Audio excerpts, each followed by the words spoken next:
Welcome back. Exciting news over at Zoo Knoxville. There's a new animal to see, and Terry Cannon, a lead zookeeper who's been with the zoo for 30 years. I can only imagine the changes you've seen, here to talk about this edition. So first off, tell us what the animal is, and can we already see it? Yes, you can. It is a female red wolf. She's 2 years old. She just came in about a week ago, and she is being quarantined in her exhibit because she will be more comfortable there. Okay, so she's like alone, solo right now. She is alone, but she can see our two other male wolves. So we have a total of 3 wolves you can see right now. Okay, but just no interaction with those particular wolves? Not yet. Okay. Breeding-wise, is this something that is going to be part of the plan to breed this wolf? Yes, we hope so. We have to move one of the brothers out. We have 2 brothers left from a group that was born at the zoo. Once they move, one of them moves, we will spend a few months to let them see each other, get through this first breeding season, right, and then we'll put them together in the spring.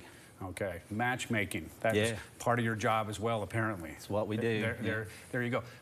And from my perspective, and this could be not you, but I think people, when they think wolf, they immediately think of probably the gray wolf, like the bigger wolf. The red wolf is this the area in North Carolina? Is this where they are more, and like the other ones are more like Yellowstone or whatever? Yeah. Historically, they were found up the East Coast, a little bit beyond the Mississippi, Louisiana, Texas. Actually, the last 14 that were brought into captivity and then they were extinct in the wild came from Louisiana and Texas. Okay. But historically, Tennessee, North Carolina, up into New York is where they were found.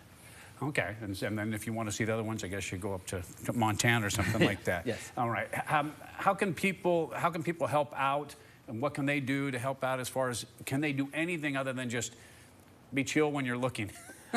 Well, yes, and I call the wolf exhibit we have somewhat the Where's Waldo, because of their coloration. They have leaves in the exhibit. It's very natural. So sometimes you have to stop and really pay attention to wait for them to move to see them, because they blend in so perfectly. Yeah. How big do they get, generally, a red wolf? 25, 30 pounds is a good size. Okay. They are one of the smaller wolves. When you consider gray wolves are huge. Yeah. These guys are not so much. A lot of times, in the past, they will be confused with coyotes. They do have a very coyote-ish look about them. Yeah, I was going to say this.